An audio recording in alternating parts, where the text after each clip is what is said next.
నీకేనయ్యా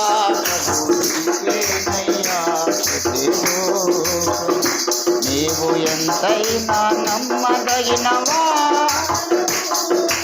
ఎన్నో వాగ్దానములిచ్చినావు,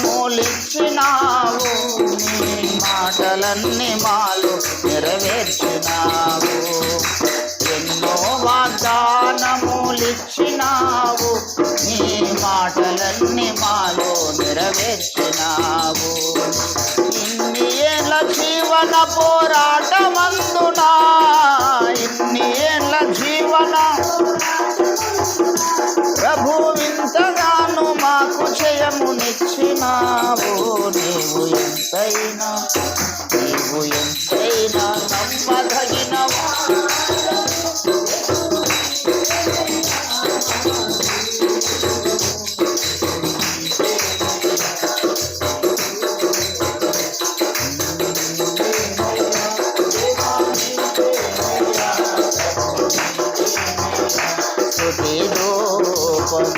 నీవు ఎంతైనా నమ్మదగినవా. పొలము దున్ని ఫలము కూర్చలేని మాకు నీవు నింగి నుండి ఆహారమునిచ్చినావు. పొలము దున్ని ఫలము కూర్చలేని మాకు నీవు నింగి నుండి ఆహారమునిచ్చినావు. నడువలేని మమ్ము కన్న తల్లి బోలి, నడువలేని మమ్ము కన్న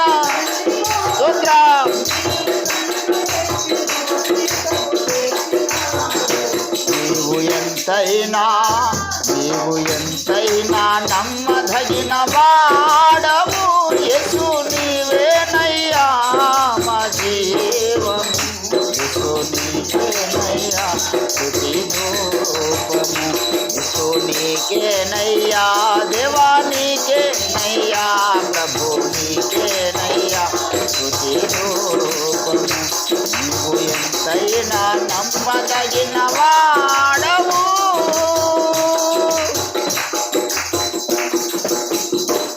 దేవుని పరిశుద్ధ నామానికి మహిమ కలుగుగాక. మరొకసారి ఈ యొక్క నూతన సంవత్సరంలో మొదటి ఆదివారం దేవుడు మనకిచ్చినటువంటి నూతన శక్తి, నూతన అభిషేకం కొరకు దేవునికే మహిమ కలుగునుగాక. హల్లెలూయా. అందరికీ wish you happy new year. ఈ యొక్క సంవత్సరంలో దేవుడు మిమ్మల్ని అందరినీ అన్ని రీతులుగా ఆశీర్వదించాలి. ప్రత్యేకంగా సోషల్ మీడియా వేదికగా మన యొక్క ఛానల్ని వీక్షిస్తున్న వారిని దేవుడు ఖచ్చితంగా ఆశీర్వదించాలి. వారికి ఉన్నటువంటి ప్రతి అవసరాన్ని కూడా దేవుడు తీర్చాలి. హల్లెలూయా. చాలా నమ్మకంగా మనకు చాలా ఫాలో అవుతున్న వారు ఉన్నారు, ప్రత్యక్షంగానో పరోక్షంగానో.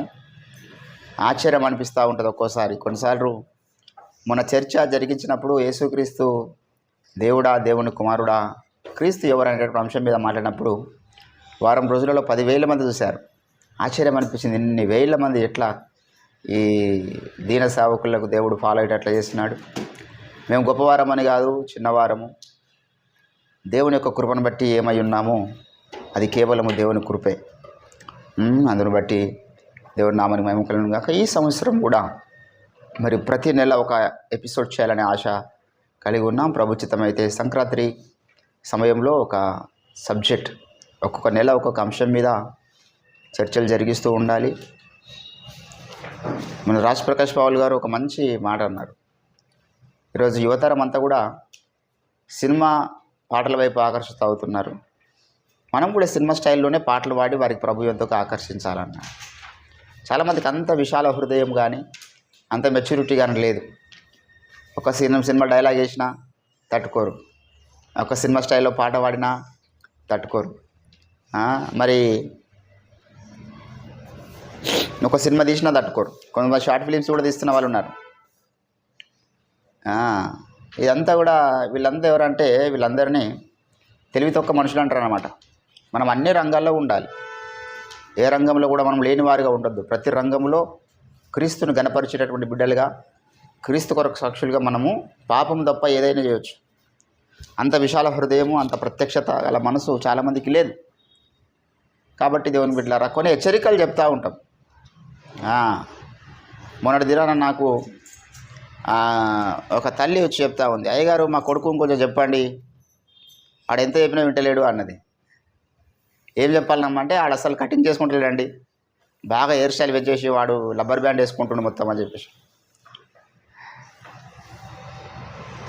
అంటే కొన్నిసార్లు ఇక వాడు చెప్తే విన్నాడు, వాడికి హెయిర్ స్టైల్ అంటే ఇష్టం, ఎంత చెప్పినా వింటలేడు. ఇక మొన్న వాళ్ళ అక్కకు పెళ్లి సంబంధం చూడడానికి వచ్చారు. వాళ్ళ అక్కకి పెళ్లి సంబంధం చూసిపోయిన తర్వాత ఆ అబ్బాయి వాళ్ళు 2 రోజులు చెప్తామండి అని చెప్పేసి 2 రోజుల తర్వాత ఇంటికి పోయిన తర్వాత మా అబ్బాయికి చిన్న కూతురు నచ్చింది అన్నారంట. చిన్న కూతురు ఎవరు, మాకు ఒకటే కూతురు కదా అంటే ఆడు వీడు కూతురులాగా కొట్టిండు. వానికి ఇంకా మిసాలు రాలే, ఏం రాలే, జుట్టు వేసుకొని కూర్చున్నాడు. చిన్న కూతురు నచ్చింది, చిన్న కూతురు చేసుకుంటామని చెప్పారంట. అరే పెద్ద పరిశాన్ అయిపోతుందిరా భయ్ జుట్టు ద్వారా, ఆ కటింగ్ చేసుకోరా ఆయన, ఆడు అక్కని చూడడానికి వచ్చి నేను చేసుకుంటాను, పోతే నేను చేసుకుంటా అంటుండు. సో కాబట్టి మొత్తం చెబితే వినకపోతే వానికి ఆ రకమైనటువంటి జనకులు తలుగుతూ ఉంటాయి. మరీ అంతగా బైబిల్లో దేవుడు స్పష్టంగా చెప్పిండు, పురుషుడు స్త్రీ వేషం వేయకూడదు, స్త్రీ పురుషుని వేషము వేయకూడదు. ఈరోజు వస్త్రధారణ మీద పెద్ద రచరచ అవుతా ఉన్నది సోషల్ మీడియాలో. ఎప్పుడో కొన్ని చట్టాలు తీసుకొచ్చారు కానీ అవి ఫాలో అవుతలేరు. జీన్స్ ప్యాంట్లు వేసుకొని, జీన్స్ టీషర్ట్లు వేసుకొని టెంపుల్లకు రాకూడదని ఒక చట్టం తీసుకొచ్చారు తిరుమల తిరుపతి దేవస్థానం వాళ్ళు. అయినా కొంతమంది ఇంకా మళ్ళీ అట్లా పోతున్నారని చెప్పేసి కూడా మన ఈ మధ్యకాలంలో సినిమా యాక్టర్ సుమన్ గారు చెప్పడం మనము చూసాం. కాబట్టి దేవుని బిడ్డారా, కొన్ని ఈ వస్త్రధారణకు సంబంధించి కానీ, హెయిర్ స్టైల్కి సంబంధించి కానీ, మేకప్లకు సంబంధించి కానీ మనం మాట్లాడకూడదు. ఈ వామపక్ష భావాలు అయినటువంటి స్త్రీ సమాజం వారు మన మీద స్త్రీ కమిషన్కు పిటిషన్ వేసే అవకాశం ఉంటుంది. మా మేకప్ల గురించి మీకు ఎందుకు, మా బట్టల గురించి మా ఇష్టం ఉన్నట్లు మేము వేసుకుంటాం, మా ఇష్టం ఉంటే వేసుకుంటాం, లేకపోతే బట్టలు తిరుగుతాం అంటున్నారు సోషల్ మీడియాలో. ఇక వాళ్ళకి మనం ఏం చెప్తాం? కానీ బైబిల్లో దేవుడు ఒక మాదిరిని చూపించు వస్త్రధరణ గురించి సంబంధించి. మరి వెస్ట్రన్ కంట్రీస్ అన్నీ కూడా ఈరోజు ఈ యొక్క కల్చర్ అంతా వెస్ట్రన్ కంట్రీనే కదండి అంటే వాళ్ళు కూడా తప్పు చేస్తున్న వాళ్ళే. వెస్ట్రన్ కంట్రీస్ వాళ్ళు అయినంత మాత్రాన వాళ్ళేమి పరిశుద్ధులు సుఖం పూసలని కాదు, వాళ్ళు కూడా తప్పు చేస్తున్న వాళ్ళే. సో దేవుడైతే బైబిల్లో ఆయన పాదముల మట్టుకు దిగుచున్న వస్త్రములు ధరించిన వాడుగా కనబడతాడు. ఈ వస్త్రాలకు సంబంధించినటువంటి విషయాలు ఎప్పుడు మనం మాట్లాడినా ఖచ్చితంగా జ్ఞాపకం చేసుకోవాల్సినటువంటి వ్యక్తులు ఇస్లాం సోదరులు. ఇస్లాం స్త్రీలు కానీ, ఇస్లాం సంబంధించినటువంటి పురుషులు కానీ, వాళ్ళు అమ్మాయి మెచ్యూర్ అయిందంటే బురక లేకుండా బయటికి రాదు. అంత చక్కటి సాంప్రదాయం వారి యొక్క దాంట్లో ఉంది. మరి అటువంటి సాంప్రదాయం లోకమంతటా ఉంటే బాగానే ఉంటుంది కానీ అందరూ బురకలు వేసుకొని తిరగలేరు కదా. సో తగుమాత్రపు వస్త్రముల చేత అని దేవుడు స్పష్టంగా బైబిల్లో చెప్పాడు. మన యొక్క వస్త్రాల ద్వారా మనం ధరిస్తున్నటువంటి వస్త్రధారణ అవతలి వ్యక్తికి అది వానిలో అపవిత్రతను పుట్టించేదిగా ఉండొద్దు, కామాన్ని పుట్టించేదిగా ఉండొద్దు. సో అది అంత మట్టుకు ఉంటే చాలు. లేకపోతే దేవుడు ఆ విషయం లెక్క అడుగుతాడు. మనం వేసిన వస్త్రధారణను బట్టి, మనం చూపించినటువంటి ఉపసంపుల్ని బట్టి ఎంతమంది డిస్టర్బ్ అయినారో దేవుని దగ్గర లెక్క ఉంటుంది. కాబట్టి దేవుని బిడ్డలు ఆ విషయంలో క్రైస్తవ బిడ్డలుగా మనము జాగ్రత్తగా ఉండవలసిన వారమై ఉన్నాం. అట్ ద సేమ్ టైం పురుషులు కూడా అంతే. చుచ్చర బట్టలు వేసుకోవడానికి దేవుడు అనుమతించలే. మన పై రూపాన్ని దేవుడు లక్ష్య పెట్టాడు, బైబిల్లో ఉంది. అది స్త్రీలైనా పురుషులైనా పై రూపాన్ని లక్ష్య పెట్టాడు. కానీ పై రూపాన్ని లక్ష్య పెట్టాడని చెప్పినటువంటి ఆ దేవుడే వస్త్రాల గురించి అనేక సందర్భాలలో రాశాడు. మన వస్త్రములు దేవుని మహిమపరచాలి. యేసుప్రభు యొక్క వస్త్రాల గురించి కీర్తనకారుడు అంటాడు, ఆయన వస్త్రములెల్లా గోపరస వాసనే, అగరు వాసనే, లవంగి పట్టి వాసనే. వస్త్రములలో అభిషేకం ఉన్నది. ఆయన చర్మపు చొక్కా యొక్క అంచులు దేవాలయం అంతా నిండి ఉన్నాయి. ఆ వస్త్రపు చెంగును ముట్టి ఒకరోజు ఒక స్త్రీ స్వస్థత పొందింది. రక్తస్రావం గల స్త్రీ ఆయన వస్త్రపు చెంగును ముట్టే ఆమె బాగుపడ్డది కదా. సో మరి అటువంటి వస్త్రాలు మనము వస్త్రముల చేత కూడా దేవుని నామానికి మహిమ రావాలి. దేవుని బిడ్డలారా, కాబట్టి ఈరోజు దేవుని సన్నిధానంలో మనం కూడా ఈ యొక్క విషయంలో జాగ్రత్తగా ఉందాం. ఈరోజు దేవుని నమ్మని వారే మరి అంత పద్ధతులు జాగ్రత్తలు మాట్లాడుతూ ఉంటే దేవుని నమ్మిన మనం ఇంకెక్కువగా ఆ విషయంలో మాదిరి చూపాల్సినటువంటి వారమై ఉన్నాం. దేవుని నామానికి మహిమ కలుగునుగాక. యోహాను సువార్త దేవుని వాక్యంలోకి వెళ్దాం. నూతన సంవత్సరంలో మరి మొదటి ఆదివారం, గడిచిన సంవత్సరం అంతా అక్కడక్కడ అనేక కార్యక్రమాలు గుండా దేవుడు మనల్ని క్షేమంగా నడిపించినాడు. మరొకసారి ఈ యొక్క నూతన సంవత్సరంలో మనం దేవుని ఒక వాక్యాన్ని విందాం. యోహాను రాసినటువంటి సువార్త 12వ అధ్యాయము 42వ వచనం చదువుతున్నాను. అయినను అధికారులలో కూడా అనేకులు ఆయన యందు విశ్వాసం ఉంచిరి కానీ సమాజములో నుండి వెలివేయబడుదురేమో అని పరిసయ్యులకు భయపడి వారు ఒప్పుకొనలేదు.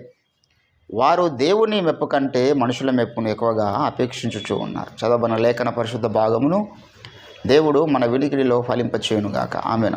ప్రభునందు నాకు అత్యంత ప్రియులారా, చదవబడిన లేఖన పరిశుద్ధ భాగములో 2 ప్రాముఖ్యమైన విషయాలు మనం ధ్యానం చేస్తున్నాం ఈరోజు. మొదటిది ఏంటంటే దేవుని అందలి విశ్వాసం. దేవుని అందలి విశ్వాసం అనేటటువంటిది చాలా పెద్ద సబ్జెక్ట్. అది దేవుని అందు విశ్వాసం ఉంచడం అంటే ఎటువంటి విశ్వాసం ఉంచాలి ఏంటంటే 14వ అధ్యాయం అదే యోహాను సువార్త 1వ వచనంలో ఏమన్నాడంటే, మీ హృదయములను కలవరపడనీయకుడి, దేవుని యందు విశ్వాసము ఉంచుచున్నారు, నా యందు కూడా విశ్వాసము ఉంచండి. విశ్వాసం అంటే మరి పౌలు భక్తుడు విశ్వాసాన్ని గురించి చాలా రకాల నిర్వచనాలు చెప్తూ ఒకటి అంటాడు, విశ్వాసం అన్నది నిరీక్షింపబడవాటు యొక్క నిజస్వరూపమునై ఉన్నది, లేనివి ఉన్నవనుటకు అది రుజువై ఉన్నది.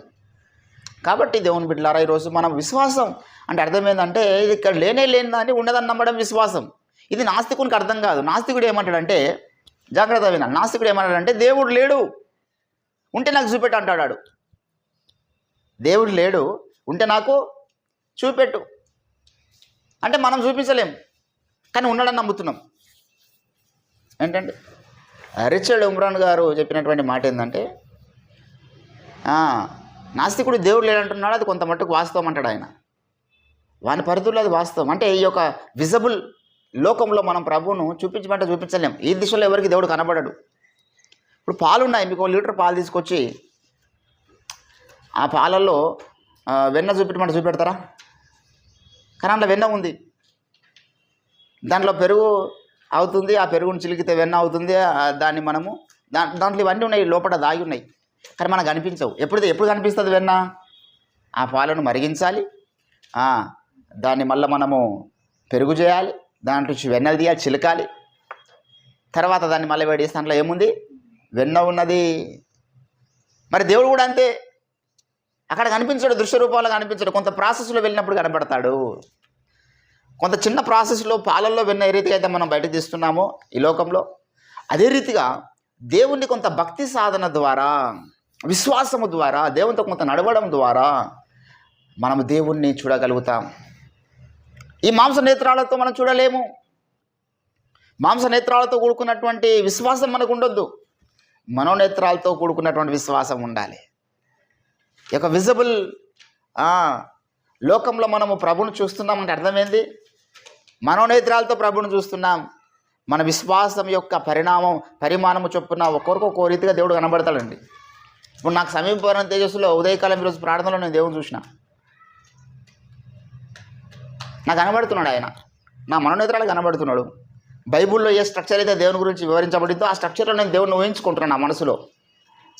ఆ సమీపవరం తేజస్సులో ఉన్నటువంటి ఆ ప్రభు మనల్ని చూస్తున్నాడు, మన స్తుతులు అంగీకరిస్తున్నాడు, మన ప్రార్థనలు వింటున్నాడని నేను నమ్ముతున్నా. నేను ప్రార్థన చేస్తున్నప్పుడు భూమి మీద నా మనసు అక్కడికి వెళ్ళిపోతుంది.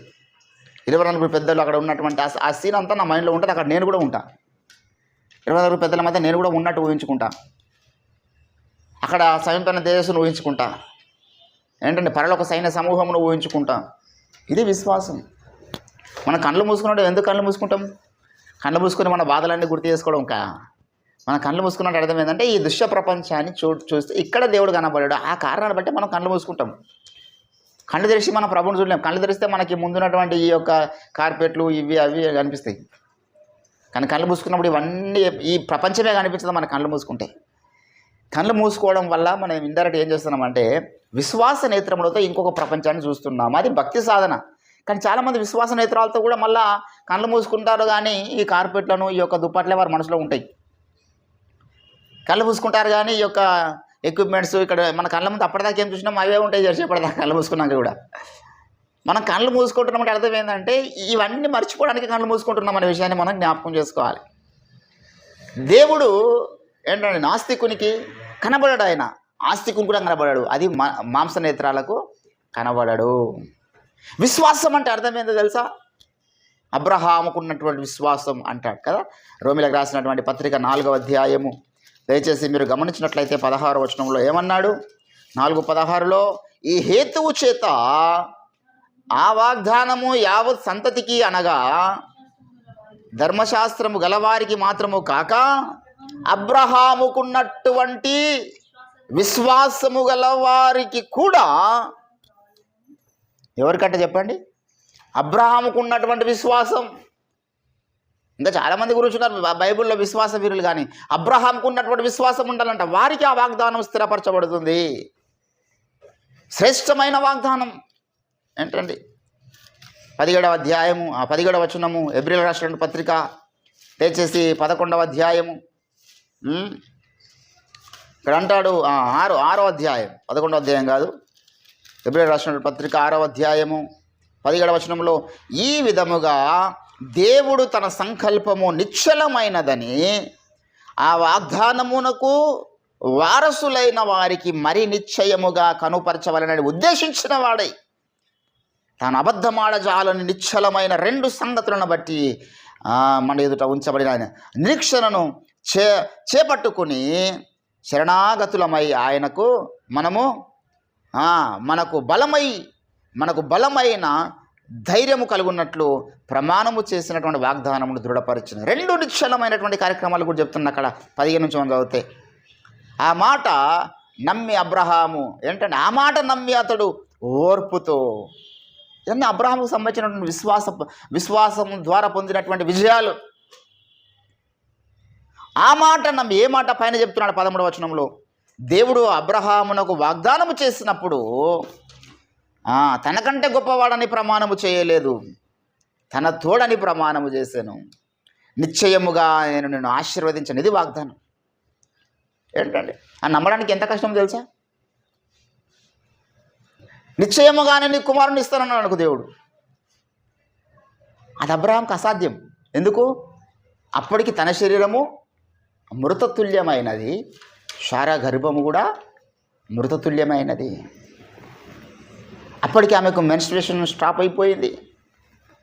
అబ్రహాము కూడా అంత బలవంతుడుగా ఉంటాడా 100 సంవత్సరాల వయసులో? Is it possible for me? ఏంటంటే దేవుని బిడ్డలారా, దేవుడు వాగ్దానం చేస్తే ఎట్లా ఎంత ఖతర్నాక్ ఉంటుందంటే, ఇది సాధ్యము కాదనుకున్నటువంటి మనిషికి సాధ్యపరచుటకు శక్తిని ఆయన విశ్వాసమును నమ్మడానికి ఆధారమును కలగజేయవాడై ఉన్నాడు. ఈరోజు చాలామందికి అసలు సిసలైన వాగ్దానాల మీద లేదు దృష్టి. ఆ న్యూ ఇయర్ రోజు వచ్చినట్టు పేపర్ ముక్కను పట్టుకుంటారు. ఆ పేపర్ ముక్కతో ఏం లాభం చెప్పండి? అది ఒక్కొరికి ఒక్కో రకంగా వస్తాయి, విచిత్రంగా ఉంటాయి. అవి నాకైతే నేను ఇప్పుడు ఇంచుమించు 11 సంవత్సరాలు ఆయన తీసుకుంటారు. అవి ఇక్కడ ఉన్నాయి అసలైన వాగ్దానాలు. కొంతమందికి పెళ్లి కానులకు నీ గర్భఫలము దీవించబడుతుందని వస్తాయి.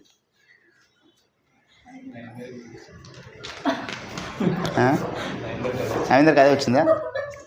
మూగలకు వచ్చేది ఆడలకు వస్తే, ఆడలకు వచ్చేది మూగలకు.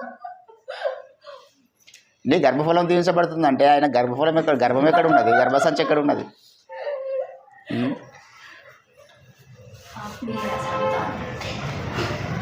సో కొన్ని విచిత్రంగా ఉంటాయి అన్నమాట. అవి ఏం వచ్చింది మళ్ళీ ఇంకోటి తీసుకుంటామంటే ఒప్పుకోరు, అటు పెట్టి ఇంకోటి తీసుకుంటా అంటే తీసుకొనియారు. కాబట్టి దేవుని బిడ్డలారా, వాగ్దానములు అంటే అర్థమైందంటే ఇక్కడ అంటున్నాడు దేవుడు, నేను నిన్ను ఆశీర్వదించేదను, ఇది వాగ్దానం. ఏంటండి నేను చాలా వాగ్దానాలు నమ్మిన దేవుని వాగ్దానాలు నమ్మి ఎన్నో నేను ప్రాక్టికల్ లైఫ్లో చూసిన వాటిని. కానీ ఆ పేపర్ ముక్కల వాగ్దానాలు కదా, బైబిల్ చదువుతున్నప్పుడు ధ్యానిస్తున్నప్పుడు, ప్రభువా ఇది నువ్వు నాకు ఇస్తున్నావు, నీ ఆత్మచేత నన్ను నింపుతున్నావు, నీ అభిషేకం చేత నన్ను నింపుతున్నావు, నాకు ఆత్మీయ సంతానం అనుగ్రహిస్తున్నావు, ఇక్కడ అద్భుతాలు జరిగిస్తున్నావు. నేను నమ్మిన ఎన్నోసార్లు. ఏంటండి నాతో పాటు కొంతమంది ఉన్నప్పుడు అప్పుడు అందరూ వీళ్ళు ఓఫీర్ మినిస్ట్రీస్ వాళ్ళ దగ్గర అసలు పవర్ లేదు. అటు అటు బెల్లంపల్లి ప్రవీణ్ కుమార్ చూడు, ఇట్లా టచ్ అంటే పడిపోతున్నారు. ఏం కొట్ట వాళ్ళ అది విశ్వాసం అంటే అట్లా ఉండాలండి. అంటే నేను కూడా కొంచెం చాలామందిని వాడేసిన. నాకు విశ్వాసం లేదా? 10 మంది లైన్గా నిలబడండి, 10 మందిని వేస్తున్నాములో టచ్ అంటే 10 మంది కింద పడిపోతారు. పడిపోయారు. ఏమైంది? మళ్ళీ వాళ్ళు అక్కడిక్కడ చూసి మళ్ళీ వాళ్ళే లేవాలి. పడడం గొప్ప సంగతి. అబ్బా నేను పడ్డా ఈరోజు, దేవుడి శక్తి. పడితే ఎంతసేపు పడి అక్కనే ఉంటావు, దుప్పటి వేసుకుని కప్పుకొని పండుకుంటా పడ్డా కదా చెప్పేసి. అంటే దాన్ని మనం విమర్శించడం లేదు, కానీ ఈ పడడం లేవడం ద్వారా విశ్వాస పరిమాణం అనేది పెరగదు. వాడు పడి లేచినా వాడిలో నిజమైనటువంటి సీరియస్నెస్ లేకపోతే వాడు మళ్ళీ బైబిల్ చదవడు. వాడు 10 సార్లు టచ్ అన్నప్పుడు పడి కింద మీదికి లేచినా వాళ్ళ ఉదయకాల ప్రార్థన పట్ల సీరియస్నెస్ రాదు. ఏంటండి ఈరోజు చాలామందికి విశ్వాస్యతలు ఎట్లా పెంచాలో తెలియడం లేదు. విశ్వాసము దృఢపరచబడాలి అంటున్నాడు. అతడు ఆ మాట నమ్మి ఓర్పుతో సహించి వాగ్దానము పొందెను. మనుషులు తనకంటే గొప్పవాని తోడని ప్రమాణము చేతురు. వారు ప్రతి వివాదములోనూ వివాదాంశము పరిష్కారము చేయునది ప్రమాణమే అని చెప్పి 17 అంటున్నాడు. ఈ విధముగా దేవుడు తన సంకల్పమును అనిశ్చలమైనదని. ఏంటండి దేవుని బిడ్డలారా, ఈరోజు దేవుని యొక్క సంకల్పము, దేవుని యొక్క ఏర్పాటును ఎరిగిన వారమై మనం వాగ్దానాలను నమ్మాలి. వాగ్దానాలు నమ్మడానికి మనకు విశ్వాసము కావాలి. విశ్వాసం లేనివాడు వాగ్దానాలు నమ్మడు. ఇక్కడ చాలామంది వచ్చినారు యేసుప్రభు దగ్గరికి. చాలామంది వచ్చినారు.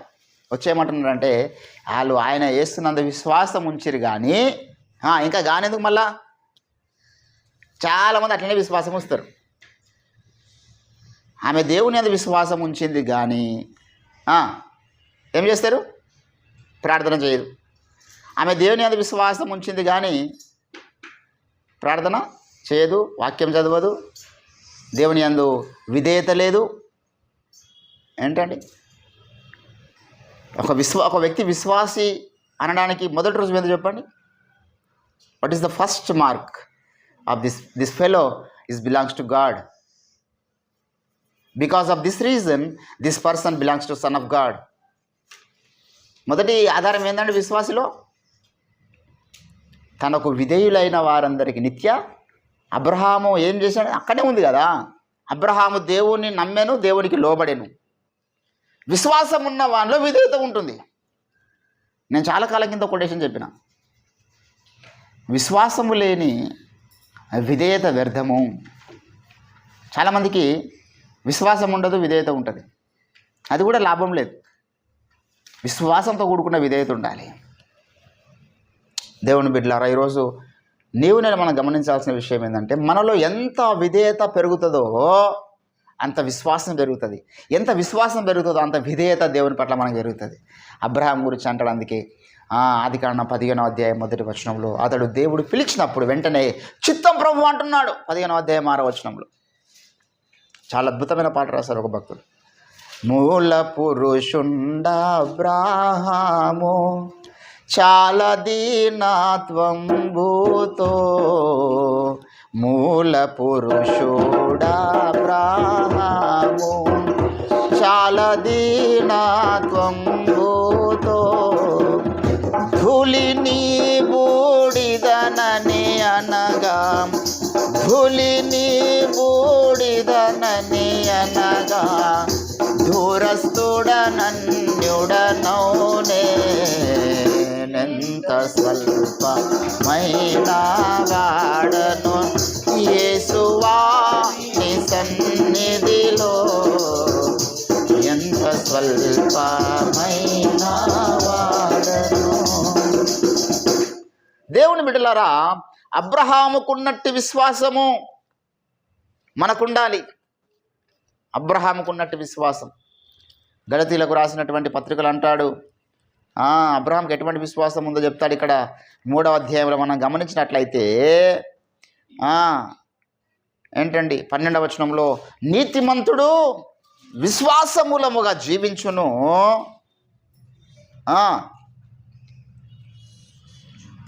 ధర్మశాస్త్రము విశ్వాస సంబంధమైనది కాదు కానీ దాని విధులను అనుసరించువాడు వాటి వలనే జీవించును. ఆత్మను గూర్చిన వాగ్దానము విశ్వాసము వలన మనకు లభించినట్లు అబ్రహాము పొందిన ఆశీర్వచనము క్రీస్తు యేసు ద్వారా అన్యజనులకు కలుగుటకై క్రీస్తు మన కొరకు శాపమై ధర్మశాస్త్ర శాపం నుండి మనల్ని విడిపించినాడు ఆయన. ఏంటండి అబ్రహాంకి ఇచ్చినటువంటి ఆశీర్వచనం ఈరోజు అన్యజనులమైన మనకు దేవుడు ఇస్తున్నాడు. If you believe that promise, మనం ఎవరమండి, అదంతా వాళ్ళ యూదులు దేవుని ఏర్పాట్లో ఉన్నవారంటే మనం లేమా? దేవుని ఏర్పాట్లో దేవుని సంకల్పం లేమా? యేసుప్రభు పుట్టినప్పుడే తూర్పు దేశం జ్ఞానులు పోయారు అంటే అర్థమైంది, తూర్పు దేశం వాళ్ళు కూడా దేవుని ప్రణాళికలో ఉన్నారు. అబ్రహాంకి ఎటువంటి స్టేటస్ ఉందో దేవుని దగ్గర, తూర్పు దేశం మనుషులకు కూడా అటువంటి స్టేటస్ ఉంటుంది. నీ సంతానమును ఏంటంటే ఆశీర్వాదం ఏందండి? అదే 3వ అధ్యాయం గలతీయులకు రాసిన పత్రిక 3వ అధ్యాయం 16వ వచనంలో అబ్రహామునకు అతని సంతానమునకు వాగ్దానము చేయబడును అనేకులను గురించి అన్నట్టు నీ సంతానము అని ఒకరిని గురించి అన్నట్టే చెప్పుచున్నాడు ఆయన. ఏంటంటే ఎవరా సంతానము? ఆ సంతానం క్రీస్తే అంటాడు. దేవుని బిడ్డలారా, ఈరోజు మన ఆశీర్వాదము మన ఆనందము క్రీస్తే. హల్లెలూయా. ఈరోజు మనకేమీ లోకంలో మనకు ధనం లేకపోవచ్చు, లోకంలో మనకు అధికారం లేకపోవచ్చు, గౌరవం లేకపోతే గౌరవస్థానం, ఇవన్నీ తర్వాత సంగతి పోయి అసలు గొప్ప ఆశీర్వాదం మనకున్నది. ఏందది? క్రీస్తు అనే ఆశీర్వాదం మనకున్నది. ఆయన మనతో ఉండగా ఏంటండి ఏమన్నా తక్కువ నా చెప్పండి? చాలామంది భక్తులు ఒక స్టోరీ చెప్పినారు. సరే, రాజుగారు అప్పుడు రాజులు అంటే తపస్సులు చేసేవాళ్ళు అడవిలోకి వెళ్ళి. ఒక స్టోరీలో రాజుగారు తపస్సు చేయడానికి అడవిలోకి వెళ్ళిండట. వెళ్ళినప్పుడు తపస్సులో ఉన్నాడు. తపస్సు చేసి వస్తుండగా ఆయన దారి తప్పిపోయాడు. దారి తప్పిపోయిన సమయంలో అక్కడ కొంతమంది క్రూరమైనటువంటి మనుషులు, నరమాంస భక్షకులు ఉన్నటువంటి ఏరియాకి వెళ్ళిపోయినట్టు ఈయన. వాళ్ళు చూసి ఆయన వెంటబడ్డారు తినడానికి.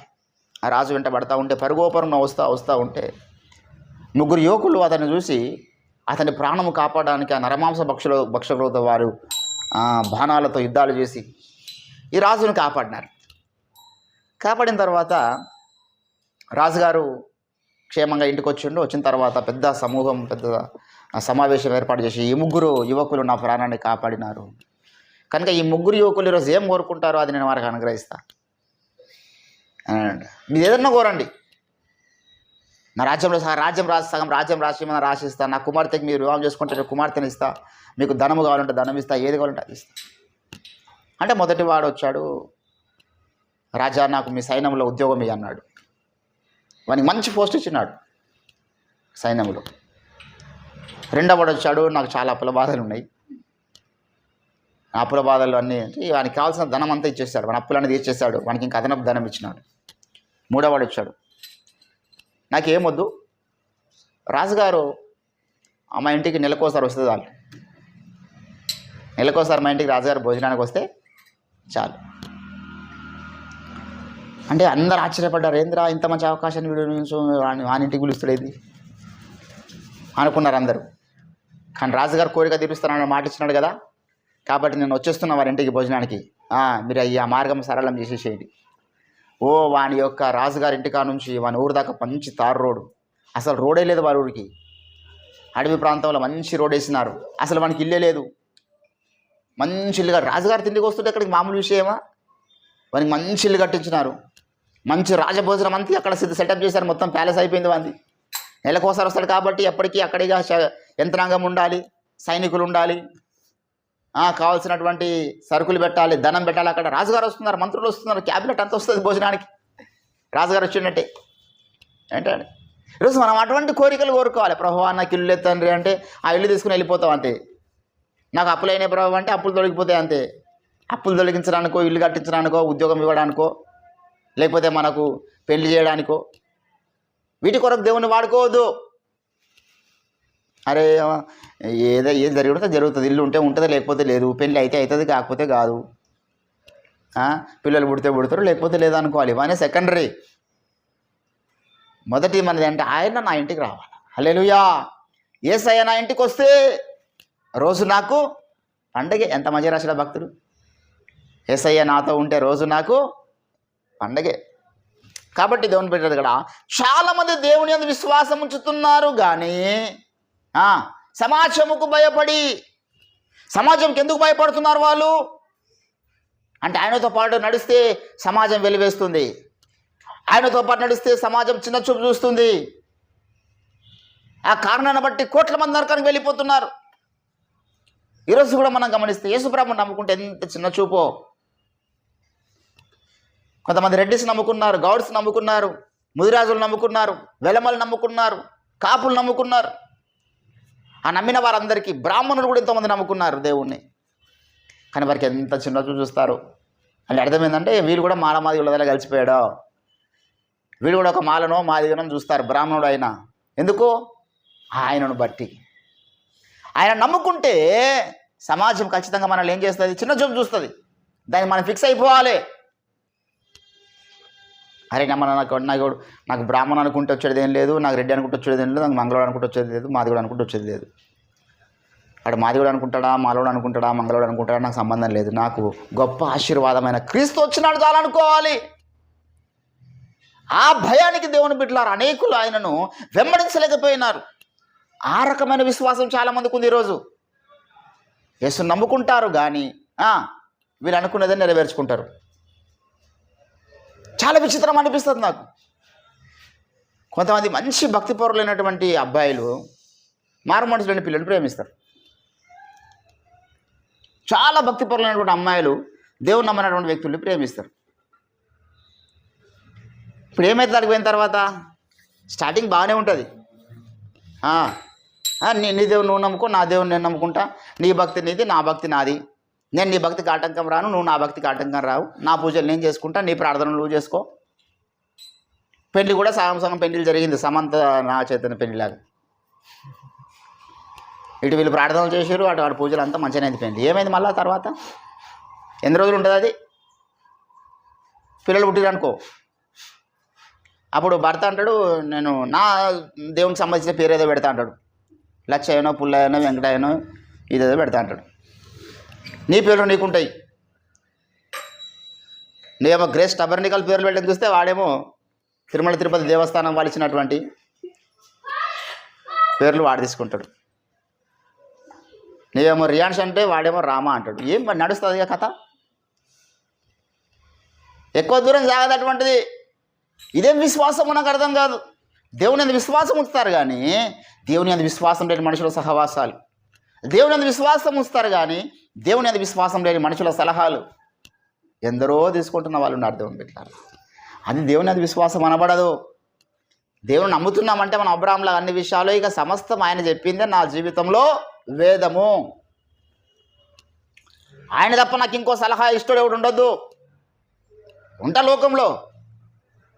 లోకంలో అందరితోనే ఆయిపోయినట్టు ఉంటాయి, ఎందుకంటే ప్రతి ఒక్కరికి సువార్త చెప్పాలి కాబట్టి. కానీ వాడి సలహాలు, వాడిచ్చేటటువంటి సూచనలు, నిర్ణయాలు నా జీవితంలో ఉన్నాయి. లోకస్తులతో మనం సావాసం చేయాలి, అసలే సావాసం చేద్దాను కాదు. ఒక తాగుబోతున్న సావాసం చేయాలి కానీ త్రావుడుకు బానిస అయినంతగా సావాసం చేయొద్దు. ఒక తిరుగుబోతు సావాసం చేయాలి కానీ వాళ్ళగా తిరుగుబోతులో తయారైనంత వరకు మనం సావాసము చేయొద్దు. ఒక వేషధారితో సావాసం చేయొచ్చు కానీ ఆమెలాగా నువ్వు వేషధారివి కాకూడదు. ఒక మోసగత్యతో సావాసం చేయొచ్చు అన్నాడు అక్కడ. అవన్నీ కూడా పౌలు చెప్పాడు. ఇవన్నీ కూడా కొరింథీయులకు రాసిన పత్రిక 6వ అధ్యాయం.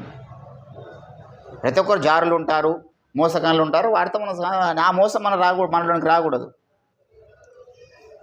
ఒక అమ్మాయి తల్లిదండ్రులను మోసం చేసి తన ఇష్టానుసారంగా పెళ్లి చేసుకొని పోయింది అనుకో, ఆమె మన సావాసంలోనికి వచ్చింది. ఒక అబ్బాయి తల్లిదండ్రులకి ఇష్టం లేని పెళ్లి చేసుకున్నాడు, వాడు మన దగ్గరకు వచ్చిండు, వాడితో మనం సావాసం చేయాలి కానీ వానిలాగా మనం చేయొద్దు. వానిలాగా మనం తల్లిదండ్రులు మోసం చేయొద్దు. వానిలాగా మనము సావాసం అసలే చేయకుండా ఉండాలంటే ఇక మనం మనుషులలో ఉండొద్దు, పోయి అడవిలలో ఉండాలి. దేవుని బిడ్డలారా, ఇక్కడ అంటున్నాడు అబ్రహాముకు ఉన్నట్టు విశ్వాసం. అబ్రహాము ప్రత్యేకించబడ్డ వ్యక్తి. అబ్రహాము దేవుని యొక్క వాగ్దానం నమ్మిన వ్యక్తి. కానీ ఈరోజు చాలామంది దేవుని నమ్ముతున్నారు కానీ సమాజముకు భయపడి క్రీస్తుని వెంబడిస్తే అయ్యో మాకు అవమానాలు వస్తాయేమో, క్రీస్తుని వెంబడిస్తే మాకు నిందలు వస్తాయేమో, క్రీస్తుకి వెంబడిస్తే మాకు వెలివేతలు వస్తాయేమో అంటే మరి అన్నింటిని ఎదుర్కోవాలి. ఆ మాత్రం గడుసు లేనివాడు ఎందుకు నమ్ముకోవాలండి దేవుణ్ణి? ఆ మాత్రం గడుసు లేనివాడు ఇంకా ఎందుకు ప్రభు యొక్క రక్షణ ప్రణాళికలో ఉంటాడు వాడు? కాబట్టి దేవుని బిడ్డలారా, 2 ప్రాముఖ్యమైన విషయాలు ఇక్కడ చెప్తున్నాడు. మొదటిది, మన జీవితంలో విశ్వాసం ఉండాలి. ఆ విశ్వాసము అబ్రహాంకు ఉన్నటువంటి విశ్వాసం ఉండాలి. చంచలమైన విశ్వాసం ఉండకూడదు. ఆ విశ్వాసము దృఢమైన విశ్వాసం అయి ఉండాలి. బలహీనమైన విశ్వాసం ఉండకూడదు. అసాధ్యం అనుకున్న వాటిని నమ్మే విశ్వాసం ఉండాలి. ఈరోజు నా ముందు చాలా అసాధ్యమైన కార్యక్రమాలు ఉన్నాయి, కానీ నేను నమ్ముతున్నాను సాధ్యమైతే. నేను 168 దేశాలుగా పిలువబడుతున్నాయి ఈరోజు భూమి మీద. అన్ని దేశాలకు వెళ్ళాలి అని ఆశ ఉన్నది. వెళ్తా. ఏంటంటే పాపం చేయడానికి తిరుగుతున్నాడు వాడు, నాన్ వేష అంటాడు. వాడు తిరిగిండు ఇప్పటిదాకా ఇంచుమించు 130 దేశాలు తిరిగిండాడు. గసంటే సాధ్యమైనప్పుడు స్వార్థికునికి ఎందుకు సాధ్యం కాదు? పాపం చేయడానికి తాగుడు తినుడు వ్యభిచారం చేసుకుంటూ తిరగటానికి సాధ్యమైనప్పుడు దేవుని సేవకులకు ఎందుకు సాధ్యం కాదు? ఖచ్చితంగా సాధ్యమవుతుంది. మన దేవుడు అసాధ్యములను సుసాధ్యం చేసేవాడని ఒక పెద్ద గురి మనకు ఉన్నది. మరి ఇప్పుడు చూస్తేనేమో మరి ఇక్కడ నుంచి మనం అమెరికా వెళ్ళాలంటే 1,20,000 ఇప్పుడు ఫ్లైట్ టికెట్ కావాలి. ఇప్పుడు థాయిలాండ్లో మీటింగ్ ఉంది. థాయిలాండ్ మీటింగ్ వెళ్ళడానికే ఇప్పుడు టికెట్కు బుక్ చేసుకొని పైసలు లేవు. కానీ 100-200 దేశాలు తిరుగుతామని కలలుగా అంటున్నాం మనం. సాధ్యమవుతుంది అంటవా? ఖచ్చితంగా సాధ్యమవుతుంది. ఒకప్పుడు నాకు 600 రెంట్ కట్టుకోవడం ఇబ్బందికరంగా ఉండే. 600. ఈరోజు నేను వాళ్ళ రెంట్లు మెయింటెనెన్స్కి నేను ఈరోజు 50,000 ఖర్చు పెడుతున్నాను నెలకు. ఎట సాధ్యమవుతున్నాయి? ఈరోజు 50,000 కడుతున్నాను నేను. రేపు దేవుడు ఆశీర్వదించి వ్యాపార రంగంలో ఇంకా అభివృద్ధి చేసిన అనుకో, నెలకి 50 లక్షలు కూడా రెంట్లు కట్టే పరిస్థితి వస్తుంది. 50 లక్షలు రెంట్ కడుతున్నంటే అవతల 50 కోట్ల ఇన్కమ్ ఉంటున్నాయి కదా. 50 లక్షలు రెంట్ కడతాం మనం. దేవుడు తలుచుకుంటే చేయలేడా? నమ్మాలి మనం. Not only this visible world, ఈ దృశ్యమాన లోకంలోనే ఏదో గొప్ప ఆశీర్వాదాలు కాదండి. నీ సంతానము అన్నాడు కదా. అబ్రహాంకి ఇచ్చినట్టు ఆశీర్వాదం ఏంది? తన అనేకులను గురించి అన్నట్టుగా ఒకరిని గురించి అన్నట్టు నీ సంతానము అనను. ఆ ఆశీర్వాదానికి మనం వారసులు ఉంటే పిలువబడ్డాం. దేవుని బిడ్డలారు, ఇక్కడ మొదటి విషయం ఏం చెప్తున్నాడంటే, విశ్వాసం ఉంచుతున్నారు వీళ్ళు, కానీ సమాజంకు భయపడుతున్నారు. దేవుని విషయంలో సమాజానికి భయపడ్డ వాళ్ళు, దైవజనుడి విషయంలో కూడా సమాజానికి భయపడుతున్న వాళ్ళు కొందరు ఉంటారు. ఫిలిప్పీలకు రాసినటువంటి పత్రిక దయచేసి మీరు గమనించినట్లయితే, నా నిజమైన సహకారులు 4వ అధ్యాయము 3వ వచనంలో చెప్తున్నాడు వారి గురించి. ఏమంటాడు చూడండి, 4వ అధ్యాయం 3వ వచనం.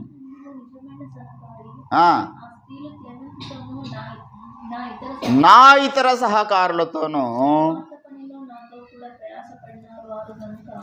వారి పేర్లు జీవగ్రంథములో వ్రాయాలి. ఏంటండి?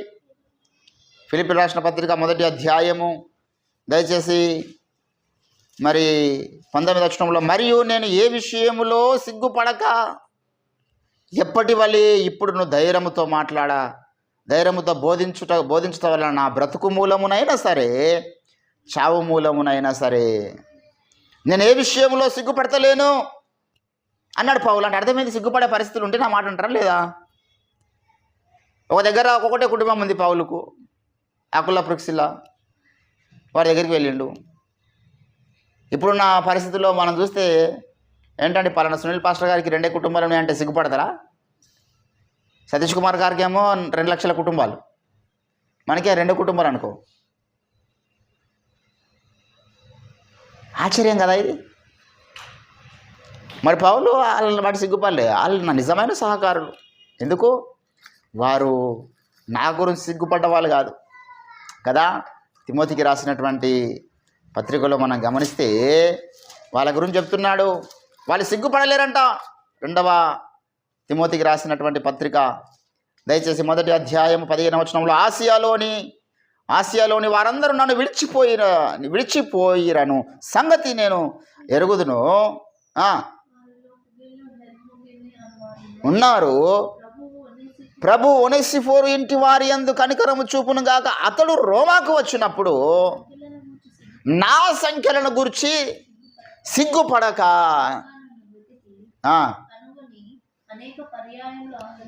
ఏంటండి ఇప్పుడు అర్థమేది చెప్పండి? దేవుని గురించి సిగ్గుపడే పరిస్థితులు ఉన్నాయి. యోహాను సువార్త 12వ అధ్యాయం 42వ వచనంలో ఎవరి గురించి సిగ్గుపడుతున్నారు? వాళ్ళు దేవుని అందు విశ్వాసం ఉంచుతున్నారు కానీ సమాజానికి భయపడుతున్నారు. యేసు ప్రభును నమ్ముకుంటే వస్తున్నటువంటి వెలివేతలు, నిందలు, అవమానాలు, సమాజం ద్వారా కలిగేటటువంటి మెప్పుడే వారు కోరుకున్నారు. సమాజంలో చిన్న చూపు వస్తుందని వాళ్ళు భయపడ్డారు. సమాజంకు భయపడి యేసును వెంబడించకుండా ఉన్న వాళ్ళు కొంతమంది అయితే, ఇక్కడ సమాజానికి భయపడో దైవజనుల మీద ఉన్నటువంటి ఆరోపణలకు భయపడో కొంతమంది సిగ్గుపడ్డ వారు ఉన్నారు. కానీ ఒనేసిఫోరు ఇంటి వారు సిగ్గుపడలేరంట. ఎందుకు? అరే భయ్, పౌలుకి ఏ నిందలు ఉన్నాయో, పౌలుకి ఏ సమస్యలు, ఏ శ్రమలు అవుతున్నాయో అవే మాకు కూడా వచ్చును కాక అనుకున్నారు వాళ్ళు. ఇప్పుడు మనం అనుకుంటలేము మన గురువు గారి గురించి. బయట ఒక్కొక్కడు ఒక్కో రీతిగా మాట్లాడుతున్నాడు సైతాన సంబంధులు అందరూ కూడా. మనం అనుకుంటున్నాం కుక్కలు మరుగుతూ ఉంటే భయ్, కుక్కలు మరుగుతూ ఉంటే మనం పట్టించుకోవద్దు అనుకుంటున్నాం మనం. కానీ మనకు కూడా అంటారు. మొన్న నేను సంగారెడ్డికి పోయినప్పుడు స్వరాజ్ పాస్టర్ గారు ఒక మాట అన్నాడు, నీతో పాటు తిరుగుతున్నావు నాకు కూడా నిందలు వస్తున్నాయి అన్నాడు. సునీల్తో పాటు తిరుగుతున్నట్టే ఈయనేం చేయకుండా ఉంటాడా? ఆయన మీద 10 లేషలు ఉంటే మీరు 2 ఉండాలి కదా అనుకొని ఆయన కూడా నిందిస్తారంట. మరి వస్తాయి మరి. ఇప్పుడు ఓఫిరాయ్ గారిని వెంబడిస్తున్నందుకు మనల్ని అంటారు. ఒక భ్రష్టురాలు నా ముందే అన్నది, మీ భార్యల్ని కూడా తోలియండి ఆయన దగ్గరికి అన్నది అందరి ముందు. దాన్ని ఎటువంటి పురుగులు కూడా చచ్చిపోతుందో మనం ఎదురు చూడాలి. అది కూడా కొంతకాలం ఉండదు మళ్ళీ మన సేవలు. దేవుని బిడ్డలారా అంటారు, మనం వెంబడిస్తున్న నాయకుడు ఎంత అభిషేకంతో నింపబడ్డాడు, ఎంత దేవుని ప్రణాళికలో ఉన్నాడు. అది పసిగట్టినప్పుడు ఆయన మీద ఒక 100 నిందలు వస్తే, అవమానాలు వస్తే మన మీద 10 ఉంటాయి. అసలు ఏ నింద, ఏ అవమానం నీ మీద లేదంటే అర్థమైందంటే నువ్వు అసలు దేవుని ప్రణాళికలు లేవు. ఆయన మీద అభిషేకం నీ మీద రవ్వంతా కూడా లేదు. వీళ్ళంతా పెద్ద పరిశుద్ధులుగా ఫీల్ అయిపోతారు. మారల్ ఎథిక్స్ గురించి మాట్లాడుతూ ఉంటారు. అట్లా ఉండాలి, అట్లా మాట్లాడొద్దు, ఇట్లా మాట్లాడొద్దు. అటువంటి నిందలు ఉండదు బ్రదర్. మనం చాలా క్లీన్ లైఫ్ ఉండాలి మనకి.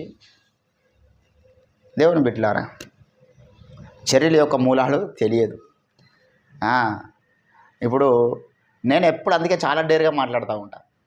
రేపు నా మీద మీరు ఇన్ని ఎలిగేషన్స్ చేసిరు కదా, ఒక్కటి నిరూపించండి.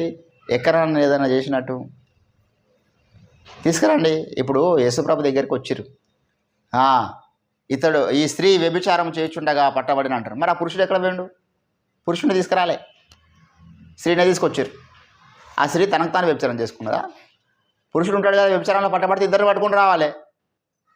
కానీ వాడిని విడిచిపెట్టారు, ఈమె ఒక్కదాన్ని పట్టుకుని వచ్చి యేసుప్రభు దగ్గరికి. అటువంటి మూర్ఖులే వీళ్ళంతా. నువ్వు పలానా వ్యక్తి మీద ఒక ఎలిగేషన్ వేస్తున్నావు అంటే ఆ స్త్రీని కూడా తీసుకొని రావాలి. పలానా స్త్రీ, పలానా స్థలము, పలానా డేటు, టైం అన్నీ తీసుకొని రావాలి. ఆయన మంచోడు కాదు, మంచోడు కాదు అంటే ఎట్లా మంచోడు కాదు? ఏ స్త్రీ విషయంలో ఏం చేసిండు? ఆ స్త్రీ పేరు చెప్పు. అంత దూరం వద్దు. అరే అంత సిగ్గులేని బతికేందుకు? మరి ఉంటే ఆధారం ఆ స్త్రీ పేరు కూడా చెప్పాలి అందరి ముందు. చాలామంది స్త్రీలు ఉన్నారండి. ఎంతమంది ఉంటారు అమ్మాయి పేరు చెప్పు, నీకు తెలిసిన పేరు అని చెప్పు. దేవుని బిడ్డలారా, ఎంత అంటే ఈ రకమైనటువంటి మనుషులు వీళ్ళు అంతే ఏంటంటే సిగ్గుపడుతున్నారంట పౌలు గురించి. కానీ ఒనేసిఫోరు సిగ్గుపడలే. ఆయనకు సంఖ్యలు ఎందుకు కూర్చోడం నాకు తెలుసు పోయి. ఆయన చేస్తున్న పరిచర్యలో వీళ్ళని ఎదుర్కొనలేక, తార్కికంగా ఆయనతో వాదించలేక ఆయన మీద లేనిపోని ఆరోపణలు చేస్తున్నారు. స్టెఫెను మీద లేనిపోని ఆరోపణలు చేస్తున్నారు తార్కికంగా ఎదుర్కొనలేక. వారి విగ్రహాలకు డ్యామేజ్ జరుగుతుంది, వారి యొక్క వ్యాపారాలు నష్టపోతున్నాయి ఈ విషయంలో. కాబట్టి ఈయన మీద ఏదో ఒక ఎలిగేషన్ పుట్టించాలని పుట్టించినే పౌలు మీద నిరాధారమైనటువంటి నేరములు ఎన్నో ఆయన మీద మోపినారంటాడు అపోస్తల కార్యం 26వ అధ్యాయంలో. ఒక్కదానికి ఆధారం లేదు, ఆధారం ఉంటే తీసుకురావాలంటాడు. దేవుని బిడ్డలారా, ఎందుకు కొన్ని నిరాధారమైన నేరములు మోపి సిగ్గుపడే విధంగా చేయాలి సమాజంలో? దుష్టుని యొక్క వ్యూహం.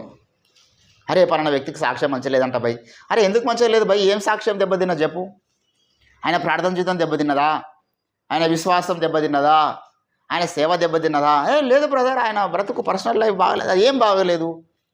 నువ్వేం విన్నావు? నీకేం తెలిసింది? ఎక్కడ ఎప్పుడు ఏ తప్పు చేసిండు ఆయన?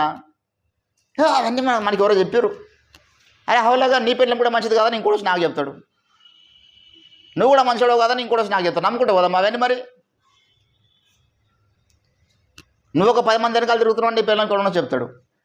నీ పిల్లలు ఒక 10 మంది వెనకాల తిరుగుతుందో నాకు కూడా చెప్తాడు. అవన్నీ ప్రచారం చేద్దామా? అదేనా మన సువార్త? అదేనా మన ఎజెండా? అంటే అంత దూరం ఆలోచించరు. దేవుని బిడ్డలారా, సిగ్గుపడుతున్నారంట ఇక్కడ సమాజం యొక్క మెప్పును కోరి. అదే రకమైన విశ్వాసం అబ్రహాంకి అటువంటి విశ్వాసం లేదు.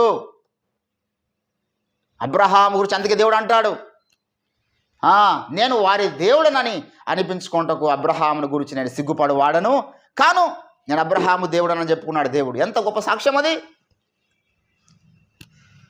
అబ్రహాము దేవుడను, ఇస్సాకు దేవుడను, యాకోబు దేవుడను అది చెప్పుకోవాలి మన గురించి. పౌలు అంటాడు, అతడు నాకు నమ్మకమైన కుమారుడు అంటాడు తిమోతి గురించి. అదే ఇప్పుడు దేమా గురించి చెప్పాను, చెప్పలేడు ఆ సాక్ష్యం. తిమోతి గురించి సాక్ష్యం పౌలు దేమా గురించి చెప్పలేడు. పేతురు గురించి సాక్ష్యం ఇస్కరియోతు యూదా గురించి యేసుప్రభు చెప్పలేడు. ఈరోజు మన గురించి దేవుడు ఏం చెప్తున్నాడు? మన గురించి దైవజనుడు ఏం చెప్తున్నాడు? దేవుని బిడ్డలారా, సాక్ష్యము సంపాదించాలి. మన మీద వస్తున్న నిందల అవమానాలను చూసి భయపడొద్దు. అబ్రహాముకు ఉన్నటువంటి విశ్వాసం. అబ్రహాం జీవితంలో కూడా చాలా లోపాలు ఉన్నాయి. తన భార్య మాట విని ఆదరణ తెచ్చుకున్నాడు. తర్వాత ఇంకా చాలామంది స్త్రీలను పెళ్లి చేసుకున్నాడు. కానీ దేవుడు మరి నేను ఆయన దేవుడు అని చెప్పించుకోండి ఆయన సిగ్గుపడలేదంట. అబ్రహాంకి ఏం సాక్ష్యం ఉంది ప్రభువా? ఆయన దేవుడు ఎట్లయితావు? ఆయన ఏకపత్తి పురుషుడు కాడు. ఆయన శారా కాకుండా మళ్ళీ ఆగరణ చేసుకున్నాడు, కెతురా చేసుకున్నాడు, ఇంకెవరెవరో చేసుకున్నాడు కదా. మరి ఆయన ఎట్లా దేవుడు అవుతావు అనగలుగుతాడు? దేవుని బిడ్డలారా, ఈరోజు మనం గమనించాలి. దేవుని యొక్క కోణంలో, దేవుని యొక్క సైన్యం చూసినప్పుడు పరిస్థితులు మనకు వేరే కనిపిస్తాయి.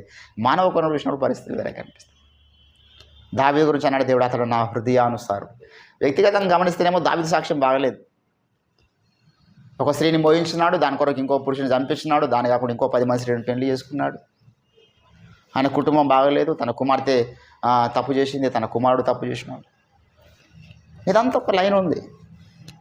ఈ జీవన సంబంధమైనటువంటి జీవిత విధానంలో ఒక లైన్ ఉంది. కానీ దైవిక సంబంధమైన విధానంలో మాత్రం ఆయన దేవుని హృదయానుసారం. ఇప్పుడు ఏది చూద్దాం మనం? దేవుని హృదయానుసారం అని చెప్పినటువంటి ఆ లైన్ చూద్దామా? లేకపోతే ఇటు అభిషాలం చేస్తున్నటువంటి లైన్ చూద్దామా? లేకపోతే ఇక్కడ షిమ్మి ఇస్తున్న లైన్ చూద్దామా? షిమ్మి మాటలు నమ్మిన వాళ్ళు కొందరు, అభిషాలో మాటలు నమ్మిన వారు కొందరు, మీకాలు మాటలు నమ్మిన వారు కొందరు, సౌలు మాటలు కూడా కొందరు నమ్మినారు. ఇంకా చాలామంది అమినాదాబ్ వీళ్ళందరూ ఆయన వ్యతిరేక కందరీగల వాళ్ళే ముసిరి ఉన్నారంట. ఆయనకు శత్రువులు దావీదు అంటాడు. ఇక వాళ్ళంతా మంచి ఏం చెప్తారు ఆయన గురించి? శత్రువులే కదా. ఎవరికి ఎక్కడ దొరికినటువంటి ఏ చిన్న లోపమైన, ఏ చిన్న అనుమానం అయినా దాన్ని వాడు భూతత్వం పెట్టి చూపిస్తాడు శత్రువులంతా. వీళ్ళేమో దావీదుకు అనేక రీతులుగా నిందిస్తున్నారు. అందుకే దావీదు అంటాడు, నిన్ను గుర్చిన నిందలని నా మీద పడ్డాయి అంటాడు. దావీదుకి ఎంతమంది నిందించినారో అదంతా దావీదు కాదంట. ఈరోజు దేవుని బిడ్డలారా, మనం గమనించాలి. దావీదుకు వస్తున్నటువంటి ఈ లోక సంబంధమైనటువంటి టెస్ట్ మనీని చూస్తే మనం దావీదు మంచోడు కాదంటాం, అనక తప్పని పరిస్థితి. కానీ దేవుని టెస్ట్ మనీ అది మనకు కనబడదు, వినబడదు. ఆ టెస్ట్ మనీ ఎంత అద్భుతంగా ఉంది. అతడు నా హృదయానుసారుడు. అరే భౌతికంగా మీరు చూస్తున్నారా బాబా, ఆయనకు ఆత్మీయ ప్రపంచంలో ఆయన ఉన్నతమైన స్థానంలో ఉన్నాడు. ఈరోజు మన గురువు గారి సాక్ష్యం కూడా అదే. భౌతికంగా ఒక్కొక్క వ్యక్తి మరుగుతూ ఉన్నారు. షిమ్మిలాగా ఒకరు మరుగుతుంది, మీకల్లాగా ఒక్కొక్క మరుగుతుంది, అన్ని ఎరుకొకలాగా మరుగు చుట్టుముట్టు. కానీ దేవుడు ఇస్తున్న సాక్ష్యం ఏంది? అతడు నా నోటి భూర. హల్లెలూయా. నా ఏర్పాట్లో ఉన్నవాడు ఆయన, నేను అభిషేకించిన వాడు ఆయన. ఒక్క ప్రసంగం చేయమనాల్సి ఉంటుంది. ఆయన చేస్తున్న ప్రసంగాలు ఫీజులు ఎగురుతూ ఉంటాయి. ఒక్కో రోజు ఒక్కో ప్రసంగం వింటే ఎంత ప్రచండమైన ప్రత్యక్షత. ఆ గ్రంథాలు చదువుమనండి. భూప్రపంచం మీద ఎవరు చెప్పాడు అసలు? ఏమైనా చెప్పినా కూడా ఈ శాలేం రాజు వీడు వాడేవాడు అని చెప్తే కూడా ఆయన చెప్పినవి చెప్తారు, చెప్పాలి తప్పితే సొంతంగా క్రియేటివిటీ లేదు, సొంత పరిశోధన లేదు ఎవరికి. అటువంటి డెప్త్ చెప్పాలంటే ఆయన దగ్గర నేర్చుకొని ఆయన గ్రంథాలు చదివే మాట్లాడాలి. వాడు కిరణ్ పౌల్ అనేవాడు ఉన్నాడు. అయ్యగారు సబ్జెక్టే తీసుకుపోయి చెప్పి వాడు మలిపి తిమ్మిరి బొమ్మిరి చేసి చెప్పి ఇది నా ప్రత్యక్షం వాడు సిగ్గుపడాడు దేవుని ముందు. నేను 2-3 సార్లు ఫోన్ చేశాను, లేపలేడు ఫోన్ మాట్లాడదామంటే. ఎందుకు బాబు నువ్వు అయ్యగారు సబ్జెక్ట్ అంతా చెప్పి మళ్ళీ నీ పేరు చెప్పుకుంటావు. జఫానా శాస్త్రి పరిపూర్ణతకు 7 మెట్లు అని ఒక బుక్ రాసి అదంతా ప్రభురాత్రి భోజనంలో ఉన్న సబ్జెక్ట్ అది. కాపీ కొట్టి సిగ్గు లేకుండా మళ్ళీ ఇది నాకు వచ్చిన ప్రత్యక్షం చెప్పుకున్నటువంటి మూర్ఖ బోధకులు ఎందరో ఉన్నారు. అవన్నీ ఓఫీర్ గారికి ఎప్పుడు 40 ఏళ్ళ కింద దేవుడు ఇచ్చిన ప్రత్యక్షతలు. దేవుని బిడ్డలారా, ఇప్పటికీ కొత్త ప్రత్యక్ష వీళ్ళంతా పాతవి పొందుకున్నారు. క్రొత్త ప్రత్యక్షత రోజుకోటి వస్తూ ఉంటుంది దైవజనుడికి, అవి వాళ్ళకి దొరకవు. కాబట్టి ఈరోజు చాలామందికి ఆయనకు వస్తున్న ప్రత్యక్షతను చూసి వారే మాకెందుకు వస్తారు ఇటువంటి ప్రత్యక్షత? బైబిల్లో దేవుడు బైబిల్లో సమీపరాని తేజస్సులో ఆయన నివసిస్తూ అమరత్వం గలవాడై ఉన్నాడు, మనుషులు వాడు ఆయన చూడలేదు, ముందు చూడబోడు అని ఒక అడ్రస్ చెప్తాడు పౌలు. దినవృత్తాంతముల గ్రంథం 6వ అధ్యాయంలో గాఢంధకారంలో ఆయన నివసిస్తున్నాడు అంటాడు సొలొమోను రాజు. ఇప్పుడు గాఢంధకారంలో ఉన్నాడా వెలుగులో ఉన్నాడా దేవుడు అంటే ఎవరు చెప్పాడు ప్రపంచంలోకి? దానికి ఆన్సర్ చేసినోడే లేడు, ఓఫీర్ గారు తప్ప. ఏంటంటే మళ్ళీ ఆయన అంటే ఇష్టం లేదు.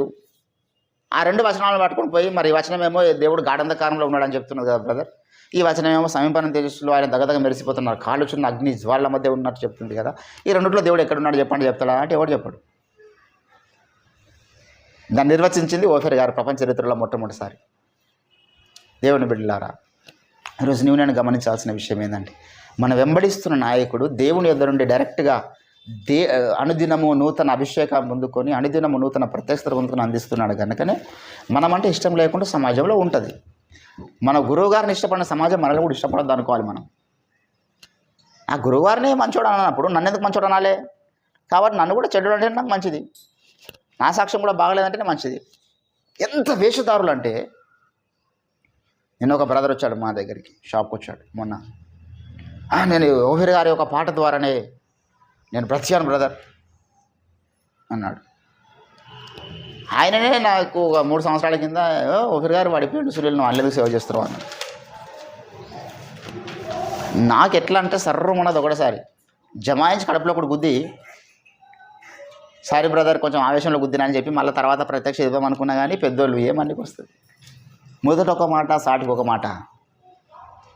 ఏంటంటే నా గురించి చాలా చాలా అద్భుతం బ్రదర్, మీరు డైలీ పొద్దున్న 4 గంటలకు ప్రార్థన చేస్తారంట కదా, ఇదే అంటాను నా ముంగట.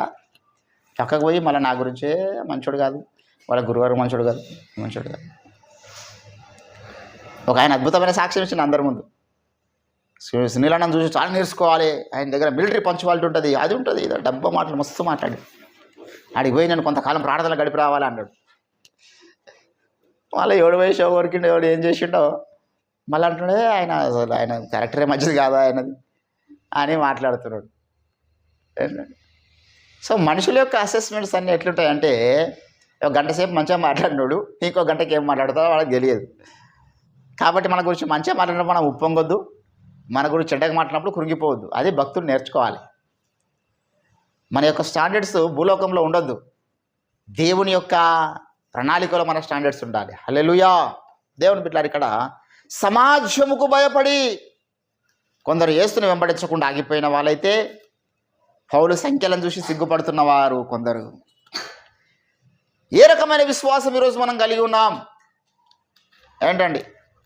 12వ అధ్యాయం 42వ వచనము యోహాను సువార్త, అధికారులలో కూడా అనేకులు ఆయన యందు విశ్వాసం ఉంచిరి కానీ సమాజం నుండి వెలివేయబడదుమేమో అని పరిసయ్యులకు భయపడి వారు ఒప్పుకొనలేదు. వారు దేవుని మెప్పు కంటే మనుషుల మెప్పును ఎక్కువగా. ఈరోజు మనం ఎవరు మెప్పు కోరుకుంటున్నాం? దేవుని మెప్పు కోరుకుందామా, మనుషుల మెప్పు కోరుకుందామా? దావీదు మనుషుల మెప్పు కోరుకోలేడండి. దావీదుకు మనుషులందరూ కూడా దుమ్మెత్తిపోసిన వాళ్ళే, దేవుని మెప్పు కోరుకున్నాడు ఆయన. అరే మీరు ఏమని అనుకుంటారు నాకు సంబంధం, నా దేవుడు నా గురించి ఏమనుకుంటున్నాడు అది ముఖ్యం నాకు అనుకున్నాడు దావీదు. అబ్రహాం కూడా అదే ముఖ్యం అనుకున్నాడు, మోషే కూడా అదే ముఖ్యం అనుకున్నాడు. మోషేకు మనుషులందరూ వచ్చాడే, నువ్వేం మనిషివా, నువ్వేం నాయకుడు, అద్భుతంగా నీకు ఒక భార్య ఉన్న తర్వాత మళ్ళీ షిపోరుని పెళ్లి చేసుకోవడం ఏంది, అన్నశ్రీని పెళ్లి చేసుకోవడం ఏంది అని సొంత అన్న తర్వాత తన సిస్టరు ఆయన వ్యతిరేకిస్తున్నారు.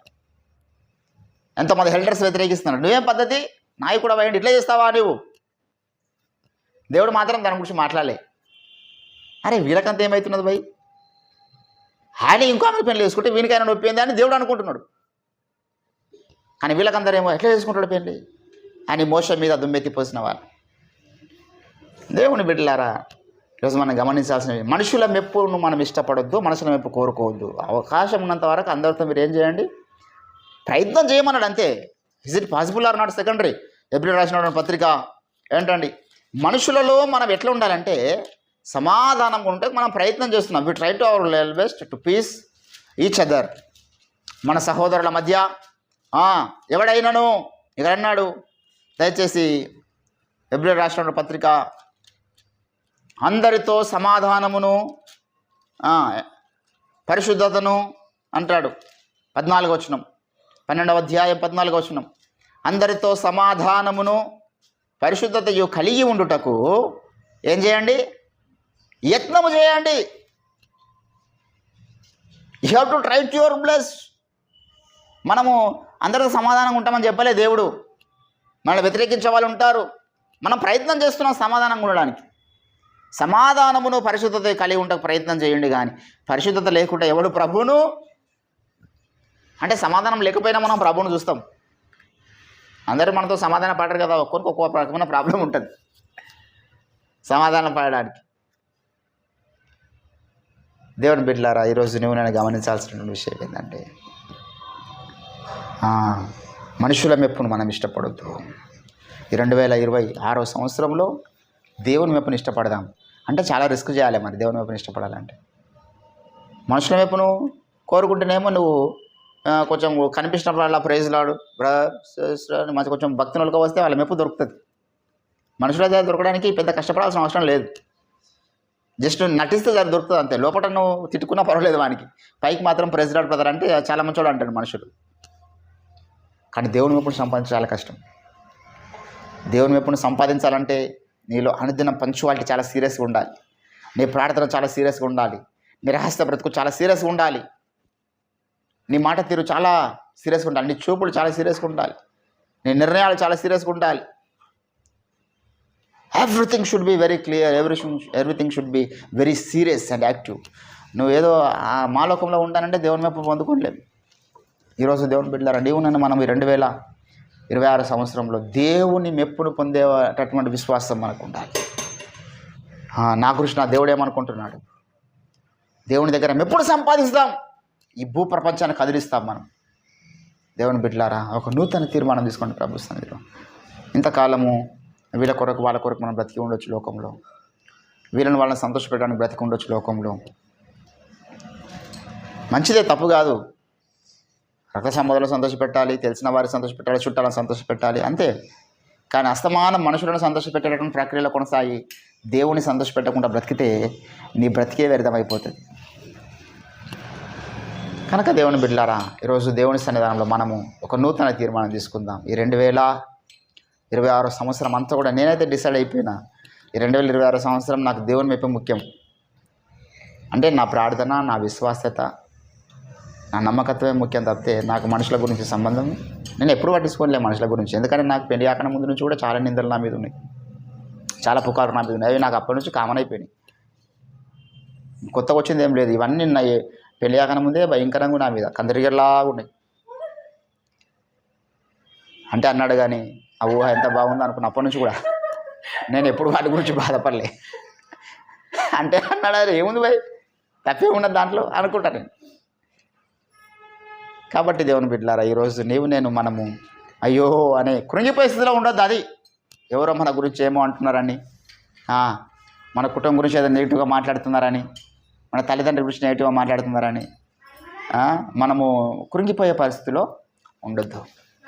నా దేవుడు ఏమనుకుంటున్నాడు అనేటటువంటిది మనం ప్రశ్నించుకోవాల్సినటువంటి విషయం.